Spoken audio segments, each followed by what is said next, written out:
FM 107 հաճախությամբ եթերում Արմ ռադիոն է, ստուդիայում է Դավիթ Մուրադյանը եւ ձեր ուշադրությանն եմ ներկայացնում դեկտեմբերի 24-ի մամուլի համառոտ տեսությունը։ 168 ժամն ամփոփելով տարին եւ այս տարվա վերջին համարում վերնագրված շնորհավոր Ամենօր եւ Սուրբ Ծնունդ վերնագրով հոդվածում գրում է. Հայաստանում անցնող տարին ամփոփելիս դժբախտաբար առաջնորդվում ենք ոչ թե ձեռքբերումները թվարկելով, այլ կորուստներն արձանագրելով։ Դա ոչ թե լավը վատ տեսնելու չկամություն է, այլ օբյեկտիվ իրողությունների արձանագրում։ Կարելի է իհարկե լավատեսության հաղորդելու համար թվարկել բազմաթիվ հաջողություններ, ներկայացնել առանց այդ էլ պաշտոնական հեռուստաեթերից ճիշնող զանազան ցուցանիշներ, եւ հակառակը կարելի է ներկայացնել միայն բացասական զարգացումները, որոնք դժբախտաբար եւս քիչ չեն եղել անցնող տարվա ընթացքում։ Սակայն 2011 թվականի ընթացքում գրում է 168 ժամը ամենաշատը քննարկված եւ թերևս ամենամեծ վտանգը ներկայացող խնդիրն արտագաղթն է։ Չորրորդ ինքնիշխանություն թերթը ուրիշի համար փոստփորողը վերնագրով հոդվածում գրում է. բանից պարզվում է այն նույն նոտարը, ով թույլ է տվել, որ նույն բնակարանները խաբեությամբ վաճառվեն տարբեր մարդկանց, ճիշտ նույն խաբեության զոհն է դարձել։ Նրա գնաց բնակարանը եւս արդեն մի քանի անգամ վաճառված է եղել։ Այնուհետև չորրորդ ինքնիշխանությունը մեկնաբանում է. Հովհաննես Թումանյանն իհարկե չարի վերջը գրելիս բոլորովին այլ բան է նկատի ունեցել, բայց ամեն դեպքում գաղափարը նույնն է։ Մեզ տվյալ դեպքում բոլորովին այլ բան է տարօրինակ թվում, որպես կանոն անհնար է վարձված ջեպկիրի գրպանից դրամապանակ գողանալ, որովհետև նա ինքը տիրապետում է արհեստի բոլոր նրբություններին եւ իսկույն գլխի կընկնի, թե ինչ է կատարվում։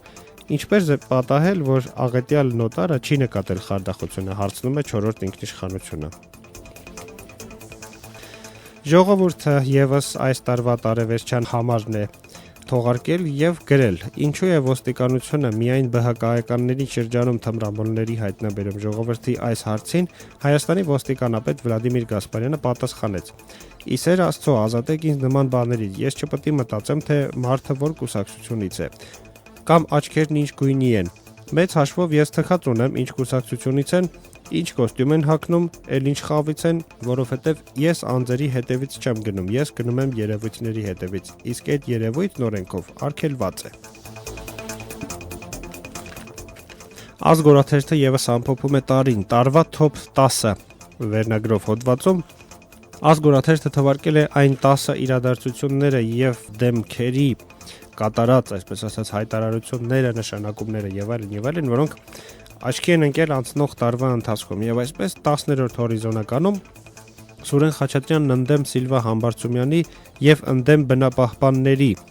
10-րդ հորիզոնականում է եւ թերթը գրում է. եթե գործարար Սիլվա Համբարձումյանի անունը ծանոթ էր միայն որոշակի շրջանակներին, ապա Սյունիքի մարզպետ Սուրեն Խաչատրյանից այսօր մի ճլոթիի միջոցով Համբարձումյանին բոլորն են ճանաչում։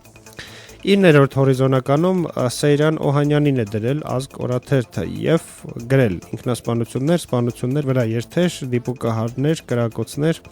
զորահանդես տարվա ընթացքում բանակում տեղի ունեցող իրադարձությունները բազմաթիվ են, պաշտպանության նախարար Սեյրան Օհանյանն էլ հասարակության եւ մամուլի ուշադրության կենտրոնում։ 8-րդ հորիզոնականում ըստ ազգի Ռաֆի Հովհաննիսյանն է։ Ժառանգություն կուսակցության առաջնորդ Ռաֆի Հովհաննիսյանը երկու շաբաթ մամուլի հասարակության քաղաքական գործիչների եւ վերլուծաբանների հատուկ ուշադրության կենտրոնում էր իր ծոմապահությամբ։ 7-րդ հորիզոնականում ըստ Ազգորաթերթի հայտնվել է Շարլ Ազնավուրը։ Այս տարի աշխարհահռչակ երկիր Շվեյցարիայում Հայաստանի դեսպան Շարլ Ազնավուրը հատկապես աչքի ընկավ իր հարցազրույցներով եւ Հայաստանի իշխանությունների հանդեպ զուր քննադատությամբ։ Ազգորաթերթը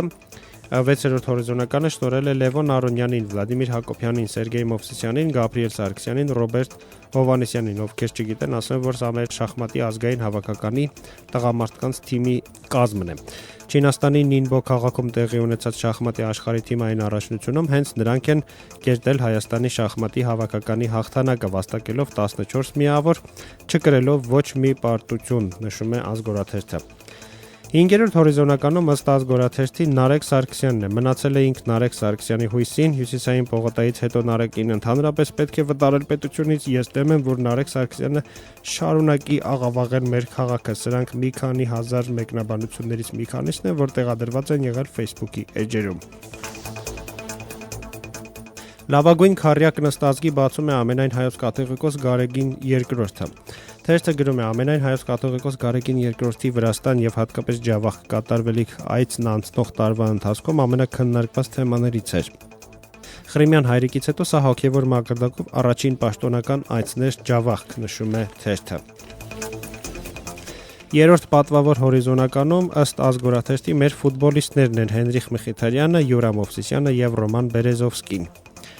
Տարին բեղմնավոր էր հայկական ֆուտբոլի համար, նշում է թերթը եւ ասում, որ Հայաստանի հավաքականի ելույթներն ու հաղթանակները ստիպեցին, որպեսզի անգամ ֆուտբոլից շատ հեռու անձինք երկրպագեն հավաքականին։ Տարօրինակ է, բայց ազգորաթերթը երկրորդ հորիզոնականում տեղադրել է Անժելա Սարգսյանի լուսանկարը։ Լավագույն տասնյակի ոսկե մեդալը առաջին հորիզոնականը ըստ ազգորաթերթի պատկանում է Կարեն Կարապետյանին։ 1 տարի նա դրայվով էր ապրում եւ որոշումներ կայացնում, որոնք քննադատվում էին հասարակության եւ մամուլի կողմից։ Facebook-ի իր էջից նա ռոք էր քարոզում ու միաժամանակ գունազարդում Երևանը, նշում է ազգ օրաթերթը։